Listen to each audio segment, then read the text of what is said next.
Hello दोस्तों, राधे राधे। क्या हाल चाल आपके। उम्मीद होंगी आप सब लोग अच्छे होंगे और क्लासेस ले रहे होंगे हमारी भी।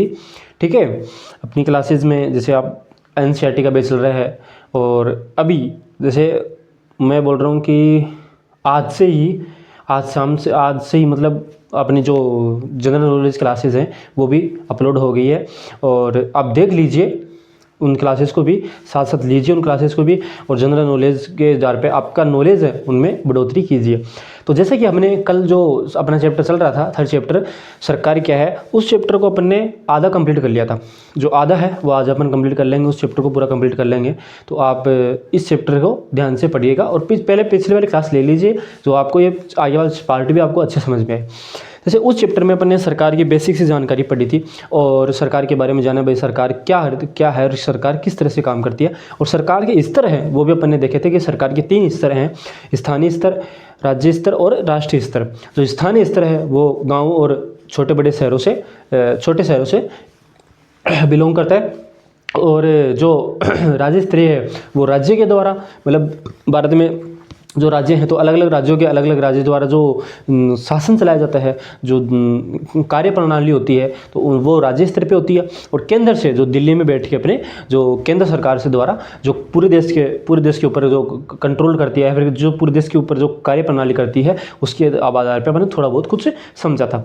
जैसे राज्य स्तर के बारे में, स्थानीय स्तर के बारे में मैंने क्या बताया आपको कि भाई जैसे स्थानीय स्तर में एक 33वें संविधान संशोधन और 34वें संविधान संशोधन के आधार पर 73वें संविधान संशोधन है, उसके तहत हमने देखा कि भाई पंचायत है, पंचायत को जोड़ा गया था। पंचायत जैसे सबसे पहले जिला परिषद आ गई, फिर पंचायत समिति आ गई, फिर उसके बाद में ग्राम पंचायत आ गई। तो ग्राम पंचायत में आप देखते होंगे बेसिकली गांव में रहते हैं वो कि जो सरपंच होता है वो इसी का भाग होता है, पंचायत का भाग होता है। ठीक है, इसके बाद में अपने 34वें संविधान संशोधन है उसके तहत देखी थी भाई, उसमें जो समानांतर चीज़ें थी, नगर पालिका थी, नगर निगम था और पंचायत नगर था, नगर पंचायत था बोलते हैं। ठीक है, तो इस तरह से अपने दो ये चीज़ देखी थी। उसके बाद में अपन ने इस चैप्टर को वहीं रोक दिया था और आज हम इन चैप्टर को शुरू करें उसके आगे वाले पार्ट, और आज कंप्लीट चैप्टर कर देंगे, इसको पूरा कंप्लीट कर देंगे चैप्टर को।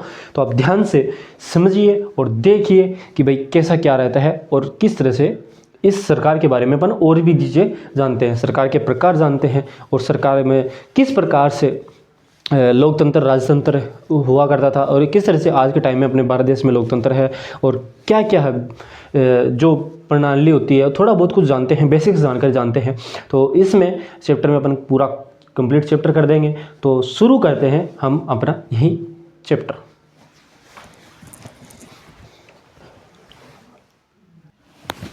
चलिए दोस्तों, तो हम देखते हैं आगे। तो अगला पॉइंट अपना सरकार एवं कानून।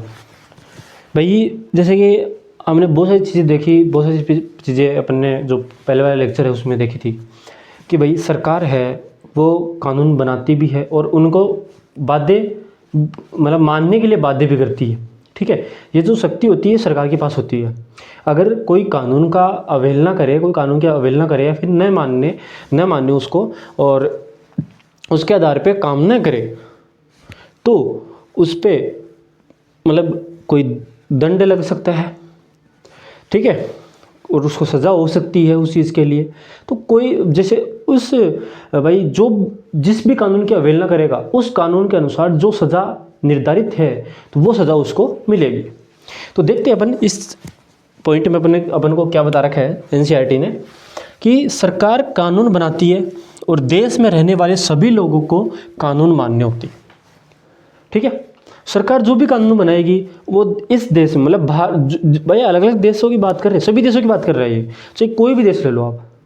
जैसे अपने देश की बात, भारत देश की बात करें तो अपन भारत देश में जो केंद्र सरकार, जो सरकार कानून बनाती है, फिर राजस्थान का सरकार की जो कानून बनाती है, जो भी कानून बनते हैं वो सबको मान्य होते ये। ठीक है, तो केवल यही एक तरीका है जिससे सरकार काम कर सकती है। अगर वो मान्य न मान्य हो, भाई सरकार ने कानून बना दिए और कोई उस कानून को मान नहीं रहा, अवहेलना कर रहा है, तो कोई मतलब नहीं है फिर उस कानून का। सरकार उस कानून को मानने के लिए बाध्य कर सकती है। ठीक है, सरकार के पास जैसे कानून बनाने की ताकत होती है वैसे ही यह ताकत भी होती है कि लोगों को कानून बनाने के लिए बाध्य करे। भाई वो बाध्य कर सकती है कानून के लिए, उनको मानना पड़ेगा, नहीं तो उस कानून के तहत जो भी कानून की अवहेलना करेगा उस कानून के तहत जो भी सज़ा निर्धारित की हुई है वो सज़ा उसको मिलेगी। अगर दुपहिया वाहन चला रहा है, हेलमेट नहीं लगा रहा, तो उसके लिए जो जुर्माना है वो भरना पड़ेगा। ड्राइविंग लाइसेंस नहीं है, जो जुर्माना है वो भरना पड़ेगा। ठीक है, तो जो भी अलग अलग जो कानून हैं उनके अलावा जो अलग अलग जो भी सज़ा निर्धारित की हुई है तो उस सज़ा को उनको माननी पड़ेगी। फिर मतलब जो सरकार है उस सज़ा को देगी उसको। ठीक है, तो इसलिए कानून मानने एक बाध्य हो गया लोगों के लिए, और कानून मानते हैं। अगर भाई हेलमेट नहीं पहनेंगे तो भुगतान करना पड़ेगा, कुछ पैसे लगेंगे दंड के तौर पे। और अगर उस दंड से, उस पैसे देने से बचना चाहता है, दंड से बचना चाहता है, तो वो हेलमेट पहनेगा क्योंकि वो बाध्य हो गया। ठीक है, तो इस तरह से सरकार अपना काम करती है। यही तरीका होता है सरकार का काम करने का।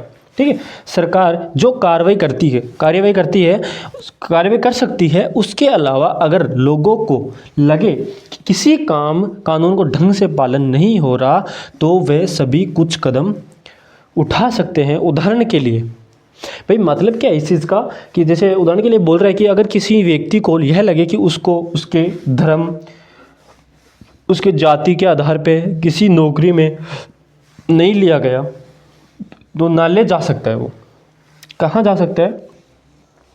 सरकार का जो भाग है न्यायालय। ठीक है, जो अपन ने पढ़े थे भाई सरकार के 3 प्रकार, कौन कौन से पढ़े थे? विधायिका जो कानून बनाती है, ठीक है, विधायिका होगी। फिर उसके बाद में दूसरे नंबर पे जो कार्यपालिका होती है जो कानूनों को बाध्य करती है, जिसमें प्रशासनिक अधिकारी होती हैं। आप कल को IAS IPS बनेंगे तो आप क्या हैं? प्रशासनिक अधिकारी हैं, जनता के नौकर हैं। ठीक है, जनता के लिए सोचना पड़ेगा, और जो भी सरकार कानून बनाएगी वो जनता के ऊपर उनको मानने के लिए बाध्य करेंगे आप लोग। ठीक है, तो एक वो होगी। तीसरा जो सबसे इम्पोर्टेंट है और भी इम्पोर्टेंट है जो है न्यायालय। भाई विधायक जो संसद है, पार्लियामेंट है, वो क्या करती है? कानून बनाती है। फिर वो कानून बना के कार्यपालिका है वो उसको लोगों तक पहुंचाती है और बाध्य करती है। अगर इन दोनों में लगे कि भाई कोई कानून ऐसा है जहाँ पे सही ढंग से उसका पालन नहीं हो रहा, तो वो क्या कर सकते हैं? कुछ लोग क्या कर सकते हैं? अपने न्याय पाने के लिए या फिर अपने जो भी धर्म के अनुसार जो भी न्याय है उसको लेने के लिए क्या कहाँ जा सकते हैं? न्यायालय जा सकते हैं, और न्यायालय जाकर अपना न्याय ले सकते हैं उस चीज़ के लिए। सरकार फिर उस जो न्यायालय है उस चीज़ पर कदम उठाएगी। तो ये होता है सरकार एवं कानून। मतलब क्या है? देखो, जा सकते हैं एंड यह दावा कर सकता है कि पालन नहीं हो रहा, मतलब जो न्यायालय जा सकते हैं और यह दावा कर सकते हैं कि यह जो कानून है इसका पालन नहीं हो रहा सही ढंग से। तो क्या करेगा? न्यायालय आदेश देगा कि क्या कदम उठाने की ज़रूरत है, और न्यायालय आदेश देकर उस जो भी कानून की अवहेलना हुई है उस कानून के तहत जिसने भी अवहेलना की है उसके खिलाफ मुकदमा करेगा, या फिर उसको जो भी निर्धारित सज़ा है उसको सज़ा भुगतनी पड़ेगी। तो ये पॉइंट है सरकार एवं कानून। तो सरकार इस तरह से काम करती है अपनी पूरी। अब पढ़ेंगे अपन सरकार के प्रकार। तो आगे जो अगले वाला पॉइंट है पढ़ते हैं। चलो इसका एक स्क्रीनशॉट ले लीजिए आप एक बार।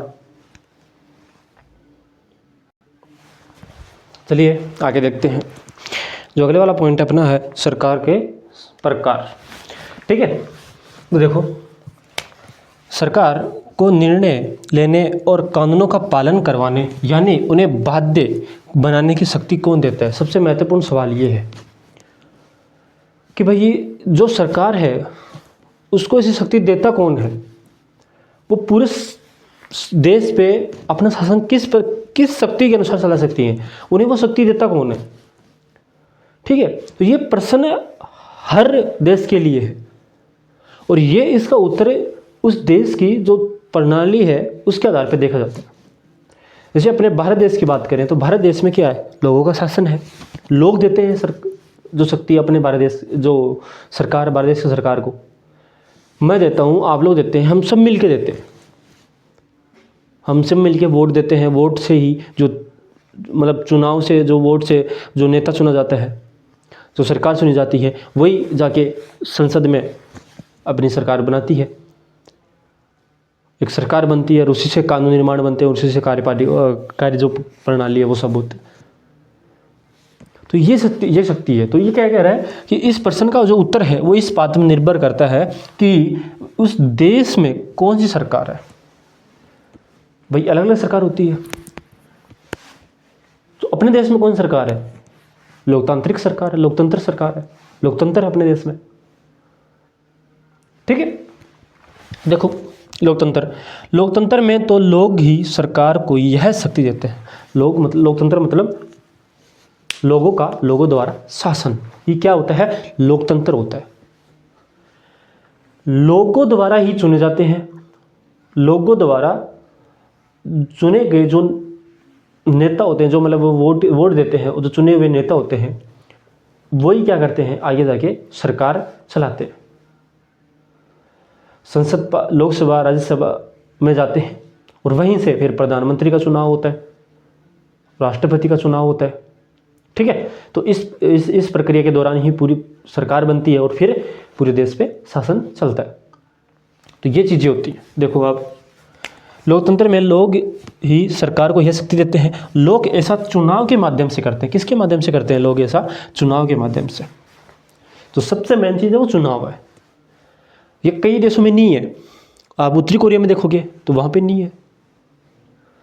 ठीक है, तो ये चीज़ें हैं, वो चीज़ें अपन डिटेल में देखेंगे। जैसे अपन जनरल नॉलेज की क्लास लेंगे ना, उसमें आपको मैं बहुत डिटेल से बताऊंगा इस चीज़ों को।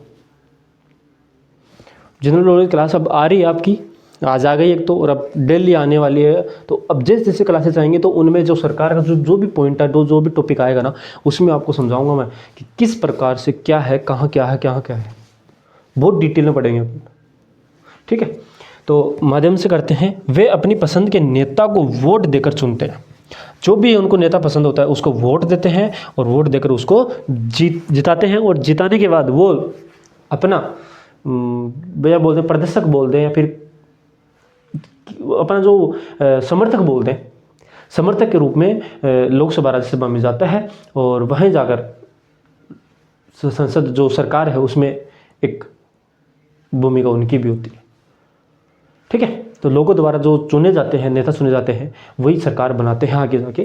ठीक है, तो एक बार चुन लिए जाने के बाद यही लोग सरकार बनाते हैं। लोकतंत्र में सरकार को निर्णय एवं उठाए गए कदमों के आधार पर बताना होता है और सफाई देनी होती है। ये भी कंपलसरी है कि सरकार कानून बना रही है, क्या काम कर रही है और कितने पैसे कहाँ लग रहे हैं, क्या चीज़ कर रहे हैं, तो ये सब की सफाई देनी होती है, जनता के सामने रखना होता है। जनता के सामने रखना होता है, इन चीज़ों को सफाई देनी होती है उनको, क्योंकि यहाँ पे लोगों का शासन है। अगर सरकार कोई काम नहीं करेगी, अपने मन मुताबिक जो भी चीज़ें हैं वो करती रहेंगी, तो अगली बार वोट नहीं देंगी। उनको डर होता है कि अगर अगर जो अपने देश के लोग हैं, इनके मुताबिक अपने काम नहीं किया, इनके संतुष्टि के आधार पर काम नहीं किया, तो ये अगली बार अपन को नहीं वोट देंगे और अपन नहीं आएंगे सत्ता में। ठीक है, इस डर से वो क्या करते हैं, सरकार के लिए, जो लोगों के समर्थन के लिए जो काम करते हैं और काम करके लोगों का दिल जीतते हैं, उसके बाद अगली बार सरकार में आते हैं। तो ये चीज़ें होती हैं। तो ये होता है लोकतंत्र, मतलब लोगों द्वारा शासन ही क्या होता है, लोकतंत्र होता है। तो इस प्रकार से लोकतंत्र होता है। अब दूसरा प्रकार होता है राजतंत्र। ठीक है, एक बार इसका स्क्रीनशॉट लीजिए, वो अपन पढ़ते हैं।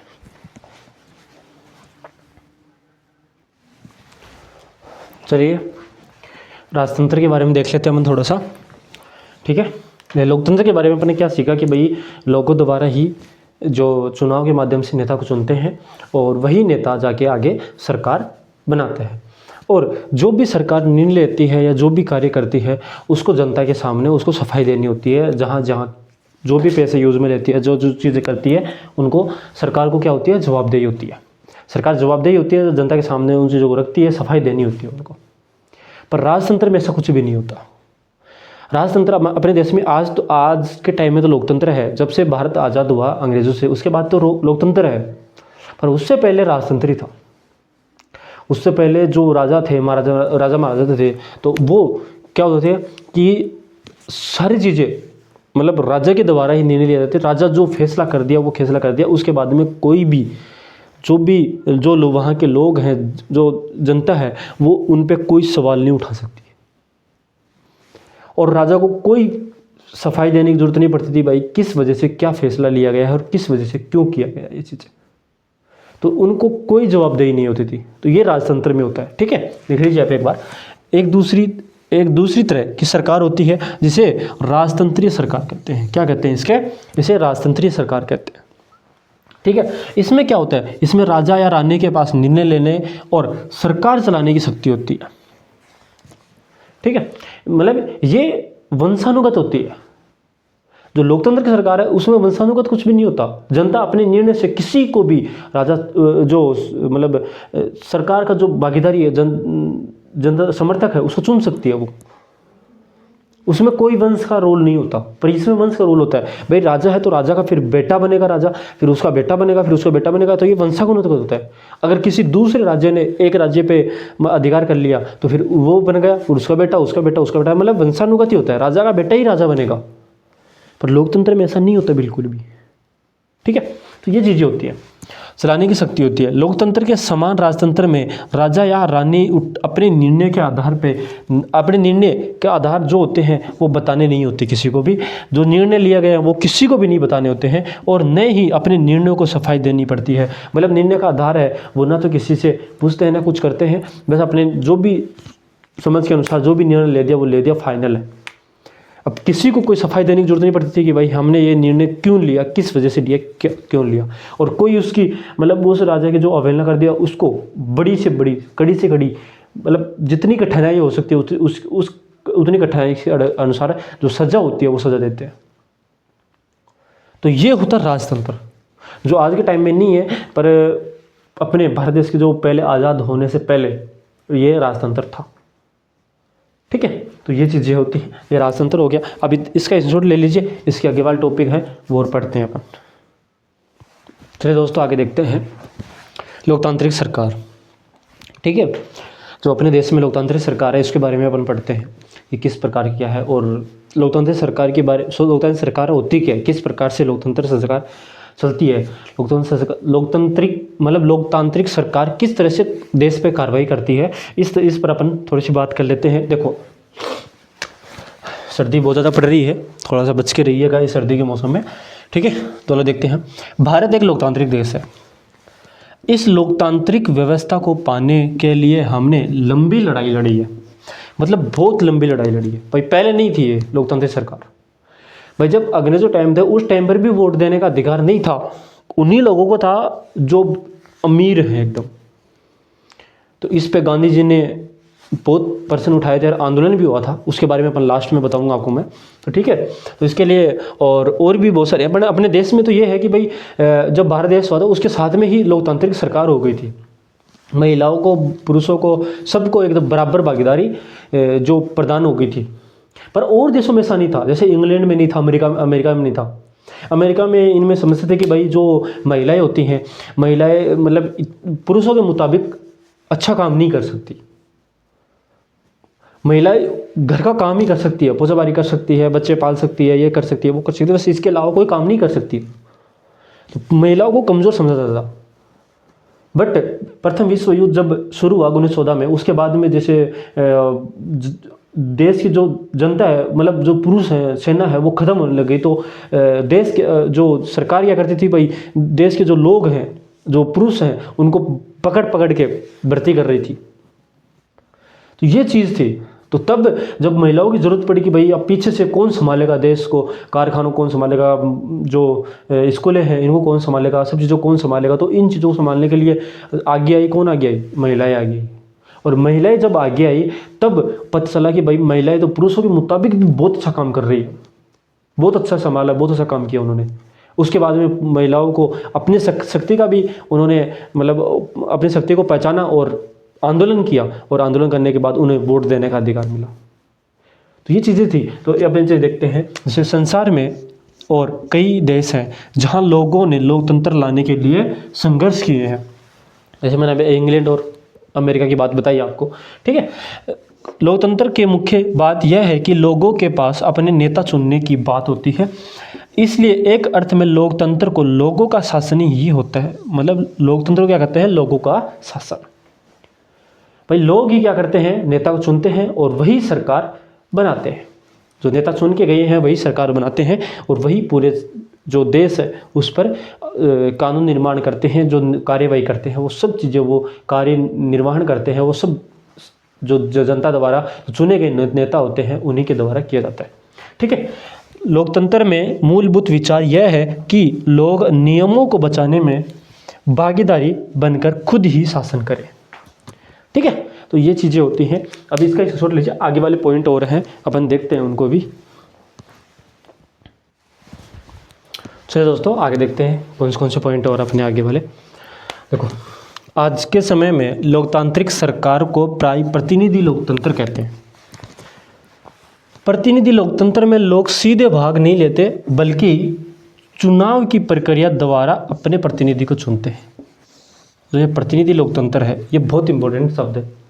इसका मतलब ये है कि भाई देखो, देश में बहुत सारे लोग होते हैं। अब ऐसा तो है नहीं कि सभी लोग जाके संसद में, सरकार में बैठ जाए, वहाँ पे जाके बैठ जाएं और अपनी अनुसार जो भी नियम कानून है वो बोल दें अपने अनुसार।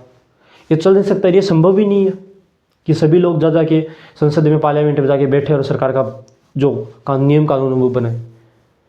नहीं, ये भी संभव नहीं है कि भाई सभी लोगों से पूछा जाए कि भाई क्या किया जाए, क्या नहीं किया जाए। ये चीज़ संभव नहीं है। देश के हित में क्या करना चाहिए, किस तरह से करना चाहिए, कौन से कानून बनाना चाहिए, किस तरह से काम करना चाहिए, ये सभी लोगों से पूछ नहीं सकते। तो ये चीज़ें पॉसिबल नहीं है। इसलिए ये प्रतिनिधि लोकतंत्र, मतलब इसका मतलब है कि लोग क्या करते हैं कि भाई नेता, जो सदस्य होते हैं वोट लेने के लिए, जो खड़े होते हैं, वोटिंग में खड़े होते हैं, और उनके द्वारा जो लोग हैं उनको अपने अनुसार, जो भी पसंद के अनुसार जो भी नेता चुनते हैं उनको वोट देते हैं। और जो नेता जीतता है, हाईएस्ट रैंक आती है, उस हाईएस्ट वोट आते हैं, वो नेता जीतता है। और वह क्या करता है? संसद में जाता है, पार्लियामेंट में सरकार का एक प्रतिनिधि बनता है और प्रतिनिधि बन के फिर सरकार का जो नियम कानून है उनका कार्य निर्वहन करता है। ये प्रतिनिधि लोकतंत्र है, ठीक है। तो ये प्रतिनिधि लोकतंत्र का मतलब ये होता है, ये प्रतिनिधि मिलकर सारी जनता के लिए निर्णय लेते हैं। मतलब अलग अलग जगह के अलग अलग प्रतिनिधि हो गए, पूरे देश के अलग अलग प्रतिनिधि होते हैं, बहुत सारे लोग होते हैं, ठीक है। तो ये सभी लोग क्या करते हैं? सब मिलकर क्या करते हैं? सरकार बनाते हैं और सरकार में लाके पूरे देश पे कार्य निर्वहन करते हैं, अपना काम का कार्य निर्वहन करते हैं और पूरे देश पे जो भी नियम कानून कायदे हैं उनका निर्वहन करते हैं। मतलब और भी जो बहुत सारे काम, जो भी सरकार के जो काम होते हैं वो सारे काम करते हैं, ठीक है। भारत के आज़ादी से पहले बहुत ही कम लोगों को वोट देने का अधिकार था, इसलिए जनता ने संगठित होकर उस अधिकार की मांग की थी। भाई आज़ादी से पहले बहुत कम लोगों को, उन्हीं लोगों के जिनका ओहदा बहुत बड़ा है, मतलब जो अमीर थे, जो पैसे वाले लोग थे, उन्हीं को वोट देने का अधिकार था। और ये चीज़ देख के गांधी जी ने मतलब आंदोलन किया। इस चीज़ अपन समझेंगे और उन्होंने क्या लिखा क्या नहीं लिखा वो भी अपन पढ़ेंगे आगे, जस्ट आगे पढ़ेंगे। तो ये चीज़ें भी थी, तो उस टाइम पे अधिकार किया। हमारे देश में नहीं, मतलब बहुत अलग अलग देशों में ये चीज़ें हुई थी। मतलब जो आंदोलन किए हुए थे, आंदोलन किए गए जनता के द्वारा, और उन अधिकारों को प्राप्त किया, ठीक है। आजकल कोई भी सरकार अपने आप को तब तक लोकतांत्रिक नहीं कही जा सकती जब तक वह देश के सभी वयस्क नागरिकों को वोट देने का अधिकार न दे। वयस्क नागरिक मतलब 18 साल से ऊपर, ठीक है। तो ये तो आप जानते ही हैं। बाकी मतलब लोकतांत्रिक सरकार उसको नहीं, जब तक किसी भी देश की जो सरकार होती है लोकतांत्रिक सरकार, उसको नहीं कह सकते जब तक सभी लोगों को, चाहे वो पुरुष हो चाहे महिलाएं हो, उन सभी लोगों को वोट देने का अधिकार न मिले, अपने पसंद के नेता को चुनने का अधिकार न मिले, तब तक उनको लोकतांत्रिक सरकार नहीं कह सकते। भाई अमेरिका में पहले था, ठीक है। मतलब जब प्रथम विश्व युद्ध था उससे पहले का क्या था? 1920 में महिलाओं को वोट देने का अधिकार मिला था अमेरिका में। इंग्लैंड में 1928 को मिला था, ठीक है। तो 1928 से पहले या फिर 1920 अमेरिका देखें 1920 से पहले जो महिलाओं को वोट देने का अधिकार नहीं था, फिर भी वो कहते हैं कि हम मौलिक अधिकार के मतलब ज्ञाता हैं, ठीक है। और वो लोकतांत्रिक सरकार बोलते हैं, हम लोकतंत्र की सरकार है हमारे देश में, बट एक्चुअल में नहीं था ये चीज़, क्योंकि वहाँ पे महिलाओं को अधिकार ही नहीं था वोट देने का। तो ये चीज़ें होती हैं, ठीक है। तो बड़े लोकतांत्रिक सरकार का मतलब यही है कि भाई जो पुरुष और महिला है दोनों समान रूप से वोट दें, समान रूप से कार्य करें और समान रूप से ही सारी चीज़ें, उनके साथ कोई भेदभाव, किसी भी तरह का भेदभाव न हो, और वो अपना वोट दे के, जो भी वोट की वैल्यू होती है, हर व्यक्ति की एक वोट की वैल्यू होती है, तो एक वोट की सभी व्यक्ति की, चाहे महिला हो चाहे पुरुष हो, तो इन सब का वोट देने के बाद जो भी नेता चुना जाता है इनके अलावा इनके द्वारा, वही आगे सरकार में भागीदारी देता है। तो ये लोकतांत्रिक सरकार होती है, ठीक है। तो इसका आप एक स्क्रीनशॉट लीजिए और आगे वाले पॉइंट अपन देखते हैं। चलिए देखते हैं आगे वाले पॉइंट अपन, ठीक है। देखो, अपने शुरुआती दौर में सरकारें केवल उन्हीं पुरुषों को वोट देने देती थी जो पढ़े लिखे और जिनके पास अपनी संपत्ति होती थी। जैसे अंग्रेज़ों की बात कर रहा हूँ मैं, भारत आज़ाद होने से पहले अंग्रेज़ों का राज था, तो अंग्रेज़ों उस टाइम पे वोट देने का अधिकार सिर्फ और सिर्फ उन्हीं पुरुषों को था जो पढ़े लिखे थे और जिनके पास संपत्ति थी अपनी, मतलब अमीरों को, ठीक है। इसका मतलब था कि औरतों, गरीबों और अशिक्षितों को वोट देने का अधिकार नहीं था बिल्कुल भी, इनको वोट देने का अधिकार नहीं था बिल्कुल भी, ठीक है। ऐसी स्थिति में देश उन्हीं नियमों के सहारे चलते थे जो इन गिने चुने पुरुष बनाते थे। मतलब जो ये गिने चुने जो पुरुष थे, जो पढ़े लिखे थे, जिनके पास संपत्ति होती थी, जो ये नियम कानून बनाते थे, उन्हीं के सारे देश चलता था, ठीक है। और उन्हीं को जो नियम बनाते थे, उन्हीं को इन लोगों को मानना पड़ता था, उन नियमों को। किस को? औरतों को, गरीबों को और अशिक्षितों को। आई बात समझ में आपको, ठीक है। तो इन्हीं को मानते। संसार में कहीं भी सरकारों ने स्वेच्छा से अपनी शक्ति लोगों के साथ नहीं बांटी, और पूरे यूरोप और अमेरिका में महिलाओं और गरीबों को सरकार के कार्यों में भागीदारी के लिए संघर्ष करना पड़ा। मतलब ये बात कही गई है कि यूरोप में और अमेरिका में पहले महिलाओं को बिल्कुल वोट देने का अधिकार नहीं था। उनको क्या करना, प्रथम विश्व युद्ध के दौरान उसके बाद में उन्होंने आंदोलन किया और आंदोलन के कारण ही उनको वोट देने का अधिकार मिला। देखो, महिलाओं को मताधिकार के लिए किए गए संघर्ष में प्रथम विश्व युद्ध, बोल रहा है कि प्रथम जो विश्व युद्ध था के दौरान उनके मजबूती पकड़ी। मतलब प्रथम विश्व युद्ध जो युद्ध हुआ था उसके बाद ही उन्हें वोट देने का अधिकार मिला था। और अमेरिका में वोट देने का अधिकार महिलाओं का मिला था 1920 में, और यूरोप में कब मिला था, इंग्लैंड में कब मिला था, यूरोप में 1928 में। तो आगे वाले पॉइंट देखते हैं, इसका नोट लीजिए आप, आगे वाले पॉइंट है और देखते हैं अपन। चलिए आगे देखते हैं अपन, चैप्टर के लास्ट एंडिंग में अपन आ गए हैं, ठीक है। देखो, इस आंदोलन को महिला मताधिकार आंदोलन कहते हैं। जो आंदोलन किया था ना महिलाओं ने, मतलब यूरोप में, जो अमेरिका में महिलाओं को वोट देने का अधिकार नहीं था, तो प्रथम विश्व युद्ध के दौरान उसके बाद में मतलब और इस आंदोलन ने मजबूती पकड़ी, और मजबूती पकड़ने के बाद जो आंदोलन मताधिकार के लिए आंदोलन किया गया था, उन्हें कहते हैं, उसे कहा गया महिला मताधिकार आंदोलन। और इसे अंग्रेजी में क्या कहते हैं, सफ्रेज मूवमेंट।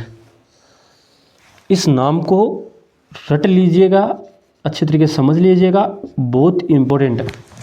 इसके ऊपर बहुत सारे क्वेश्चन आते हैं, प्रीलिम्स में भी आ सकते हैं, और वैसे अगर मेंस में अपन बोला जाए और जो महिला सशक्तिकरण के बारे में आपके लिए टॉपिक पूछ लिया जाए, तो उसमें आपको इस पॉइंट का जिक्र आपको ज़रूर करना है, अच्छे नंबर मिल सकते हैं, ठीक है।